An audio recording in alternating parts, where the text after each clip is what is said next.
I watched Black Swan 2 days ago, and it's all about ambition, obsessions, I guess, and it's all about perfection.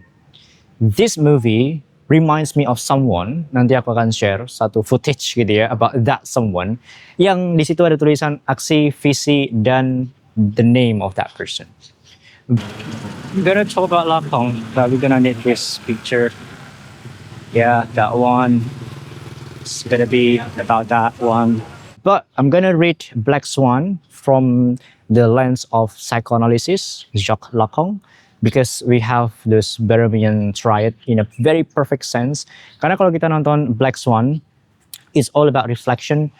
The setting of the movie itself banyak terkait dengan pantulan cahaya, terus juga tentang image si Nina sendiri, bagaimana dia menari, and when it comes to ballet, it is expected for you to have your quote-unquote perfection. And from that mirror itself, kita akan lompat ke konsepnya Jacques Lacan tentang mirror stage yang persis berada di imaginary order. And this is actually, simply speaking ya, nanti teman-teman bisa cari sendiri. Imaginary order adalah fase di mana kita merasa diri kita yang paling ideal itu ya ada di mirror. Ya, kita mempersepsi diri kita yang ideal itu seperti apa. Or in the sense of Lacan, dia bilang adanya ideal ego. Ya, jadi kita memproyeksikan bahwa Nina yang ideal adalah Nina yang bisa ballet, yang perfect, having no issues, and that is actually the point of mirror stage. Dan bahkan refleksi itu sendiri menurut kata Jacques Lacan, ya, dia nggak pernah utuh karena in that mirror stage you will always encounter misrecognition. Ya, bahwa yang apa kita lihat sebagai perfect, the perfect version of us is actually never perfect.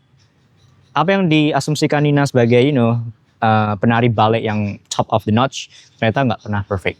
And that is how kita dapat gambaran tentang si Beth, gimana Nina itu kan menempatkan dirinya itu pengen kayak si Beth. Ya, and that's also the ideal ego yang dikejar sama Nina, gitu ya. Gimana dia memproyeksikan dirinya tuh perfect ketika bisa kayak si Beth. But the perfect version of Nina will never achieve.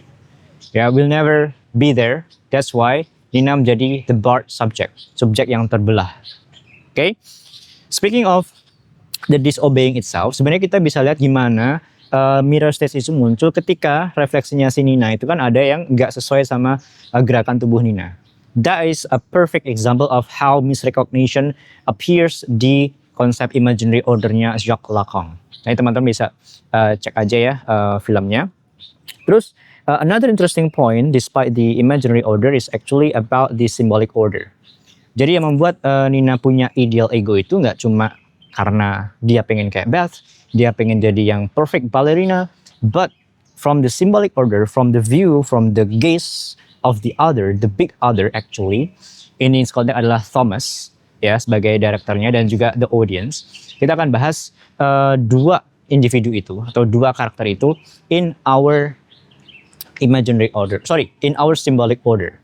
Ya, it's gonna be a little bit complicated, but let's make it simple. In symbolic order, itu fase di mana individu menempatkan dirinya supaya dilihat perfect di mata sosial. Ya, tentang gaze, tentang audience, itu kan poinnya adalah bagaimana si Nina tuh melihat dirinya sendiri. I see only from one point, dari poinnya Nina.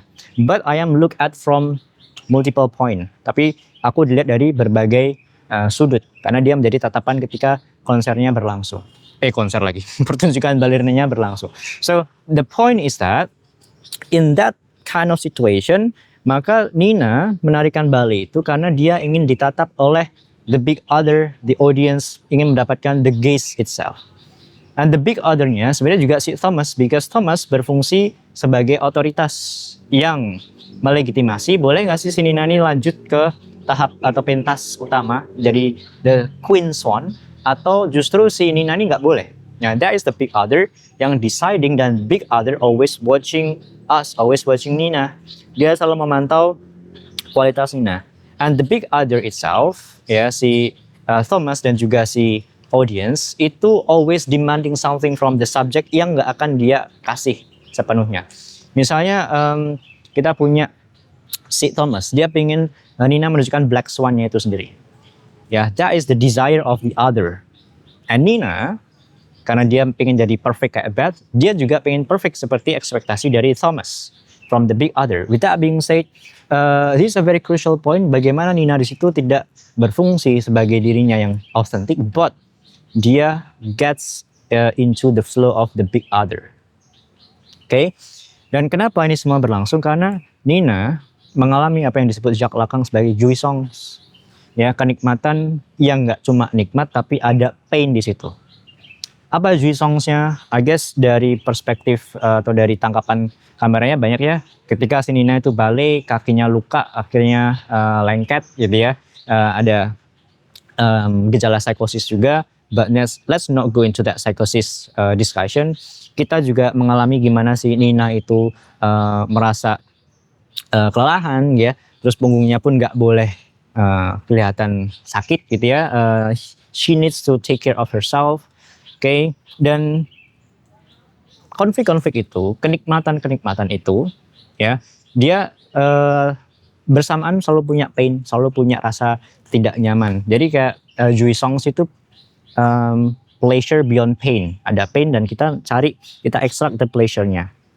Excessive enjoyment, I will say. Ya, and contohnya adalah I was perfect ketika si Nina at the last scene.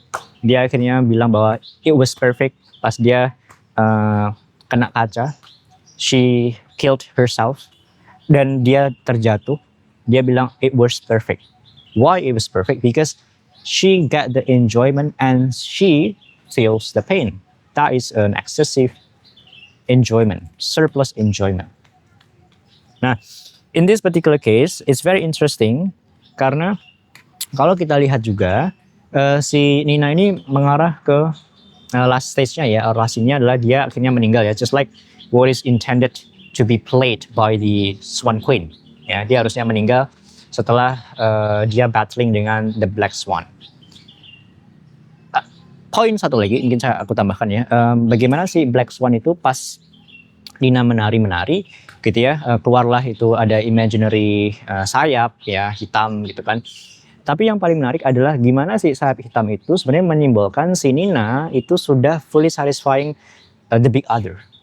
Ya, the big other in this konteks adalah wacana kecantikan gitu ya, wacana keteraturan dalam ballet dan juga wacana kita bisa bilang estetika. Jadi bagaimana si Nina ini menjadi subjek yang terkonstruksi ya subjektivitasnya melalui lensa ego yang ideal.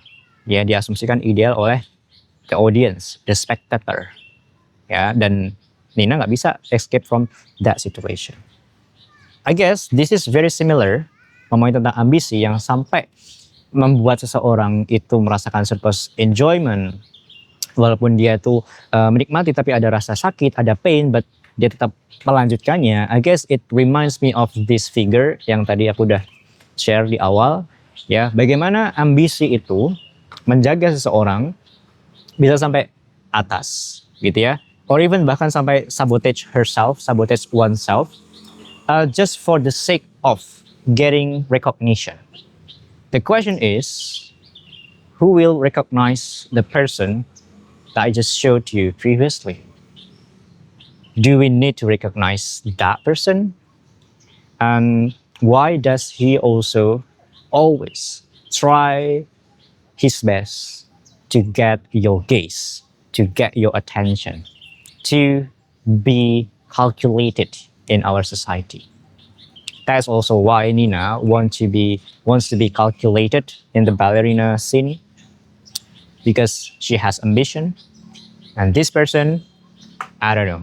That's my review of Black Swan. It's a very interesting movie. I give it 4.5 on my Letterboxd, even though my girlfriend gave it like 3.